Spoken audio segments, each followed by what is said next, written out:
ملک بھر کی طرح جلال پور پیروالا میں بھی جشن آزادی انتہائی ملی جوش و جذبے کے ساتھ منایا جا رہا ہے، جس کی مناسبت سے میونسپل کمیٹی میں پروقار تقریب کا انعقاد کیا گیا، جس میں اسسٹنٹ کمشنر مرزا رحیل بیگ اور D S P Jalalpur Pirwala سرکن ماہر بشیر احمد ہراج نے بطور مہمان خصوصی شرکت کی اور پرچم کشائی کی۔ پولیس ریسکیو 1122 کے چوک و چوبند دستوں نے سلامی دی۔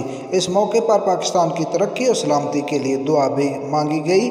تقریب سے خطاب کرتے ہوئے assistant commissioner Jalalpur Pirwala Mirza Raheel Baig, D S P Mahir Bashir Ahmad Hiraj نے کہا کہ سیکورٹی فورسز کو ملک و ملت کی حفاظت کے لیے بمہ وقت کوشاں ہے اور اس کی حفاظت کے لیے کسی قربانی سے دریغ نہیں کیا جائے گا۔ اسسٹنٹ کمشنر نے تقریب میں شریک معززین کا شکریہ ادا کرتے ہوئے انہیں جشن آزادی کی مبارکباد پیش کی۔